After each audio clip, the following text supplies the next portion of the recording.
Sa taong ito, lalong tumaas ang presyo ng mga bilihin. Lalo na yung pinaka-basic needs natin. Dito sa Pilipinas, ang bigas. Bakit lalong tumataas ang presyo ng mga bilihin ngayon? Dahil pataas ng pataas ang consumption ng ating mga kababayan, lalo na sa mga basic needs. Mula sa kuryente, power supply, gasolina, at lahat ng mga basic commodities. At sumama na rin po itong mga kailangan natin araw-araw tulad ng bigas. So sa panahon ngayon, ano ba dapat ang kailangan para magkaroon tayo ng mura at affordable na mga bilihin, lalo na yung basic needs natin? Hindi lang po ito sa pangnegosyo natin or kailangan nating kumita, but kailangan rin natin makabawi. Kailangan makapag-supply tayo ng sariling bigas na affordable pero good quality. Ngayon, ino-offer po namin itong Shinong Rice Mill Machine na gawa mula sa South Korea na trending at viral na po dito ngayon sa Pilipinas. Pinagkaguluhan at marami na pong mga Pinoy na umaasa at nagtiwala sa Shinong Rice Mill Machine. Ang Shinong Rice Mill Machine ay maliit lang. Parang mini rice mill lang po. Makikita nyo po dito, kayang-kaya po nito makapag-produce ng good quality na bigas. Ang mahalaga lang po dito ay naibilad ng maayos ang palay bago isalang sa machine. Ang VSC Agricultural Machineries or VEROSERV Corporation ay authorized distributor ng Shinong Rice Mill Machine dito sa Pilipinas. Kahit gawa ito mula sa South Korea, napakaganda at good quality at durable po yung machine natin. In terms of spare parts, always available naman po dito sa atin. Dahil meron po tayong after-sales service support dito sa Pilipinas. Ngayon, bakit kailangan mong bumili o gumamit ng Shinong Rice Mill Machine? Dahil maliit lang ang space ang kailangan nito. 5 meters by 4 meters pwede na po. Maliit lang ang space. At hindi mo na po kailangan magpa-install ng 3-phase transformer. Dahil single phase lang po ito. Meron po itong dalawang electric motor na naka-built-in sa machine. Isang 0.3 horsepower at isang 3 horsepower. Equivalent po ito sa 2.45 kilowatts. At kung kasama naman po ang palay cleaner at ang elevator, total po ay 5.6 horsepower or equivalent sa 3.5 kilowatts. Kaya single phase lang. Parang gumamit lang po kayo ng aircon. Kung gumamit kayo ng aircon, kayo pa yung gumastos. Pero ito, kumikita ka na at meron pa kayong pangkabuhayan. Alam nyo ba na kung kayo ay merong rice mill machine, maraming opportunity or business opportunities ang pwede nyong simulan dito. Tulad ng pagbabay and sell ng palay, and then binta nyo na po ay bigas. Ang machine nito ay kayang-kaya po mag-separate ng mga dumi, yung mga malalaking bato. Dumadaan ito sa palay cleaner. Ang trabaho po ng palay cleaner, siya po ang nagsiseparate ng mga dumi, mga straws, mga bato, at iba pa pong mga dumi. Kahit yung mga tulyapis na yung mga palay na walang laman, ang tawag nun ay tulyapis, ay kayang-kaya niya po i-separate. Kaya itong Shinong Rice Mill Machine ay napakaganda po, lalo na po kung kayo ay magsisimula pa lang sa rice milling business. Kahit kung meron na po kayong mga rice mill machine, kung meron kayong malalaking rice mill, dapat meron rin kayong Shinong para makikita nyo po itong mga maliliit nating mga miller. Yung mga farmers na kung saan kunti-kunti lang sakong palay yung ipapamimil nila. Hindi ka malulugi dito dahil di kuryente lang.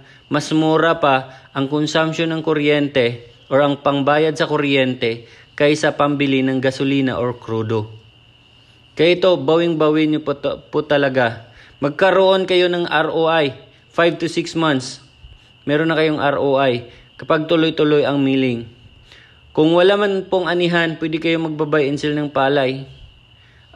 Alam natin na maraming farmers ngayon na nag-iimbak ng palay. Okay, ayan ho, siniseparate niya po yung mga dumi. Kaya pagdating po ng palay dito sa machine natin ay talagang malinis na po. Kaya safe po ang machine natin at maliles po yung maintenance sa mga consumable spare parts. Okay, ang Shinong rice mill machine, meron itong capacity 300 to 350 kilograms per hour. Equivalent po yan sa 6 hanggang 7 sakong palay bawat oras. Or kayang-kaya po ito mag-mill 60 to 70 or 60 to 80 kavans sa isang araw. Kayang-kaya po mag-operate ng 10 to 12 hours every day. Kailangan nyo lang po magpahinga ang machine at least 15 minutes every 4 hours. Parang tao rin na nagpapahinga. Kayang-kaya po ito mag-operate ng tuloy-tuloy. Pero alam naman natin na made in South Korea ito, kaya durable po at hindi po nag-overheat ang ating electric motor. Meron itong 1-year warranty ang machine. At ang kagandaan dito, meron tayong lifetime na after-sales service support. Ang Shinong rice mill machine na gawa mula sa South Korea ay hindi na kailangan ng 3-phase transformer dahil single phase lang. O di ba? Kung kayo ay nasa bukid, walang kuryente sa inyo, pwede rin po ito paganahin ng generator, at least 15 kVA. Ang kagandahan dito, mga babayan, hindi po tayo gumagamit ng rubber rolls dahil impeller type po ito. Ang kagandahan po kasi sa impeller type, ipapaliwanag ko muna sa inyo. Ang impeller type na rice mill machine ay nagsimula sa Japan. Sila po yung unang gumawa ng rice mill machine ng impeller type. Dahil ang impeller type ay maiiwasan po ang pagkakadurog ng bigas. Nakita nyo kagina medyo meron po siyang durog dahil nakadepende po sa variety ng palay. Kapag manipis po yung palay, kahit ano kaganda yung machine natin, durog pa rin yun. Mabilis siya madurog. Kaya mas maganda kung impeller type ang gagamitin natin kaysa rubber rolls. So, maiwasan po dito or ma-minimize ang pagkadurog ng bigas. At ano pa? Pumasa po tayo sa AMTIC test. Kaya yung government agencies natin na nag-subsidize ng mga kababayan natin, ng mga local farmers natin, lalo na sa DOST, DILG, yan, pumasa tayo sa AMTIC test. Kaya wala pong problema ang machine natin. So kaya rin po ito mag-mill ng brown rice, black rice.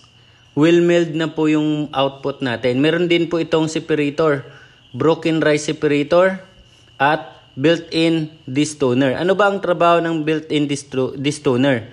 Ito po ay nagsiseparate ng mga buhangin, mga maliit na mga bato. Siseparate niya po at hindi na po sasama sa bigas natin. Kaya malinis po, maganda po ang quality ng bigas. Pwede nyo na po pang bato sa merkado.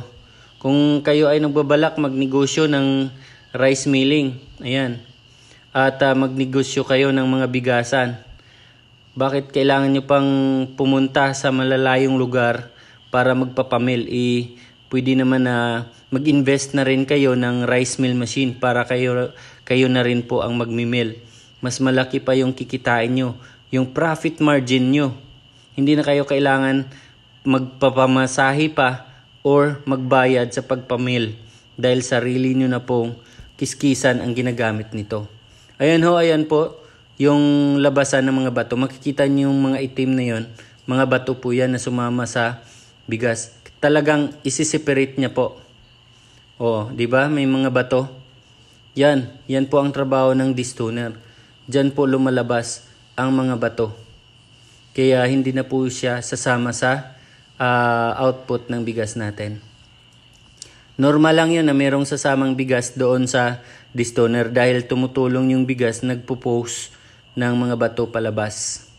Pero kahit ilang sako pong imimil natin, ganun pa rin yun kakunti yung bigas na sasama doon sa distoner. Kaya walang problema po yun. So ito ay Fully automatic. Plug and play lang po. Kahit isang tao lang po yung mag-operate. Kahit babae pwede mag-operate dito. Easy to operate. Ayan ho. So good news, nagde-deliver po kami kahit saan sa Pilipinas. At libre na rin po yung installation. Pero sa delivery fee, meron pong charge, lalo na kung tawid dagat. Ayan. So, mula Luzon, Visayas at Mindanao, libre na po ang installation. Except sa delivery fee, of course. Meron pong bayad. Diba? Ang machine na ito, meron na rin po itong policing level control. Kung gusto po ninyo na puting-puti po talaga yung bigas, ilagay lang po natin sa mataas na level tulad ng 3 or 4 or 2.5. Pero kung gusto nyo lang po na brown rice, ilagay lang natin sa 0 or 1. Yun po ang policing level control natin sa machine na ito. Napakaganda po ang output ng bigas natin. Pero dapat po, ang kailangan lang po natin bago po isa lang yung machine, dapat i-check nyo po muna ang kanyang moisture content. Dapat meron kayong moisture meter tester. Yun lang po. So kung kayo ho ay interested na bumili ng Shinong Rice Mill Machine, open po kami mula Monday to Saturday. Pwede po kayo magpa-schedule sa amin for demo sa aming showroom. Meron kaming showroom sa Sampaloc, Manila at meron din po sa Gimba, Nueva Ecija. Kung kayo naman po ay nasa Visayas at Mindanao, panoorin nyo lang po ang mga videos natin. Pwede rin po kayong tumawag sa akin sa 0968-850-9777. So yun po ang contact number natin, o pwede po kayong mag-message dito kung saan ko po ito na-post sa YouTube man or sa Facebook. Message lang po kayo directly. At pwede nyo rin po akong i-add friend ang aking Facebook account. Ayan ho. At pwede rin po kayo mag-message sa Facebook page namin ng Shinong Rice Mill Machine at sa VSC Agricultural Machineries. Pwede rin po sa Ian Canillas Vlogs. So, ayan na po.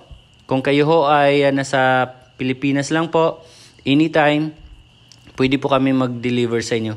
Kung kayo naman po ay nasa abroad, pwede rin po kayong kumontak sa akin, tumawag, at pwede natin i-deliver kung saan man ninyo gusto ipa-deliver dito sa Pilipinas. So, open po kami. Kung meron kayong mga katanungan, add friend nyo lang po ako sa Facebook. Ano po yung mga concerns natin dito? So, message lang po kayo. Maraming salamat po.